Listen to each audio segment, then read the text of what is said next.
बांग्लादेश के खिलाफ पहले टेस्ट मैच के लिए पाकिस्तानी टीम मैनेजमेंट दो तब्दीलियां करने पर मजबूर हो गई है। मजबूर का वर्ड मैं इसलिए बोल रहा हूँ कि इनिशियल प्लान में उनकी चेंजेस नहीं थी, मगर कुछ इंजरीज की वजह से अब कुछ प्लेयर्स को खिलाना पॉसिबल नहीं रहा, तो इसलिए आखिरी लम्हात पे आके ये दो चेंजेस होने जा रही हैं। तो जो पाकिस्तान की प्लेइंग 11 सामने आ रही है, उसमें जो ओपनिंग होगी वो अब्दुल्ला शफीक के साथ हुरैरा ओपनिंग करेंगे।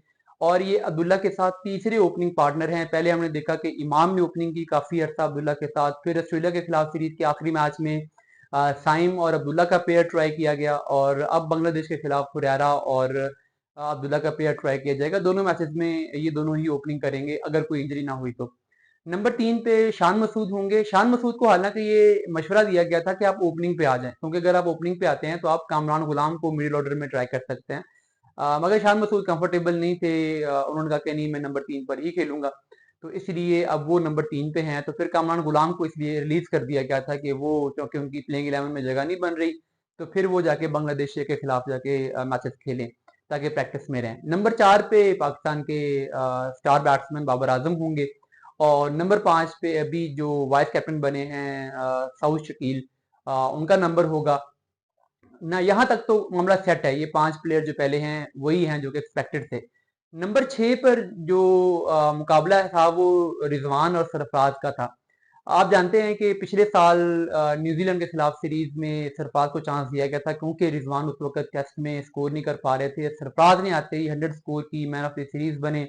न्यूजीलैंड के खिलाफ वो बहुत अच्छा खेले, मगर उसके बाद फिर श्रीलंका वाली सीरीज में भी वो फ्लॉप हुए, ऑस्ट्रेलिया के खिलाफ प्रैक्टिस मैच में भी फ्लॉप हुए, पर्थ टेस्ट में भी फ्लॉप हुए। तो फिर आखिरी दो मैचेस में रिजवान को चांस दिया गया, उन्होंने वहां पे बड़ा अच्छा परफॉर्म किया।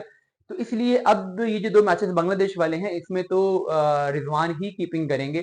बट अगर वो यहाँ पर परफॉर्म नहीं करते तो अगली सीरीज जो इंग्लैंड के खिलाफ है वहां पर सरफराज का चांस बन सकता है। अभी सरफराज बेंच पे बैठेंगे और रिजवान पाकिस्तान के कीपर बैट्समैन होंगे। नंबर 7 जो है वहां पे है सलमान अली आगा, और ये पाकिस्तान के वाहिद स्पिनर हैं। कोई स्पिनर तो नहीं है, वो जाहिर है बैटिंग ऑलराउंडर हैं और पार्ट टाइम स्पिन करवाते हैं, मगर चौके पाकिस्तानी टीम मैनेजमेंट ने ये डिसीजन किया हुआ है कि इस मैच में, बल्कि इस पूरी सीरीज में, जो दोनों मैचेस पिंडी में हो रहे हैं उसमें ग्रीन विकेट्स बनाई जाएंगी, और ग्रीन विकेट्स पर 4 पेसर खिलाकर बांग्लादेश को ट्रैप किया जाएगा। तो इसलिए यहाँ पर जो स्पिनर का रोल है वो सिर्फ ये होगा कि पेसर्स को रेस्ट करवाने के लिए या उनका एंड चेंज करवाने के लिए 2-4 ओवर उन्होंने करवाने होंगे। तो इसलिए ऐसे रोल के लिए सलमान अली आगा ठीक है, वो पार्ट टाइम स्पिन कर लेते हैं।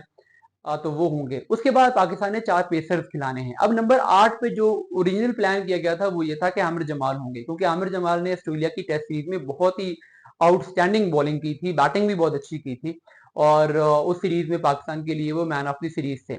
मगर अभी वो इंजर्ड हो गए हैं। हालांकि ये जो जो पिचेस थी ये आमिर जमाल को बहुत सूट करनी थी जो अब बनाई जा रही है, मगर क्योंकि वो इंजर्ड हैं, बल्कि वो इंजर्ड तो काफी अरसे से थे, बट पीसीबी को ये उम्मीद थी कि वो टीम के साथ रिहैब करेंगे तो वो विद इन टाइम रिकवर कर जाएंगे, बट वो रिकवर नहीं हो सके। तो इसलिए अब आज पीसीबी ने उनको रिलीज कर दिया है, और आज उन्हें कहा गया है कि आप जाके एनसीए रिपोर्ट करें और वहां जाके अपना रिहैब करें, क्योंकि पाकिस्तान के लिए अब उनके लिए ये सीरीज खेलना पॉसिबल नहीं रहा, क्योंकि वो अपनी इंजरी से रिकवर नहीं हो सके। तो इसलिए अब जो लॉटरी निकली है वो निकली है खुरम शदाद के नाम पे। आमिर जमाल की जगह पे अब वो खेलेंगे। तो पाकिस्तान का जो फास्ट बॉलिंग अटैक होगा उसमें शाहीन और नसीम की जोड़ी की बड़े अरसे के बाद वापसी होगी टेस्ट क्रिकेट में, और उनके साथ जो तीसरे बॉलर होंगे वो खुरम शहजाद होंगे, जिन्होंने नेट प्रैक्टिस के अंदर बहुत आउटस्टैंडिंग बॉलिंग की थी और उन्होंने पाकिस्तान के सारे बड़े बैट्समैनों को बड़ा कंफर्टेबली आउट किया वहां पे। और जो चौथे पेसर होंगे वो left arm pacer Mir Hamza होंगे, जिन्होंने ऑस्ट्रेलिया में भी अच्छी बॉलिंग की थी और बांग्लादेश ए के खिलाफ जो प्रैक्टिस मैच था उसमें भी उन्होंने अच्छी बॉलिंग की थी। तो ये 4 फास्ट बॉलर्स में से 2 लेफ्ट आर्म होंगे, 2 राइट आर्म होंगे, स्विंग बॉलर भी होंगे, पेस भी होगी। तो ओवरऑल ये एक बड़ा अच्छा क्वालिटी बॉलिंग अटैक होगा। अब देखते हैं कि ये किस हद तक कामयाब हो पाता है।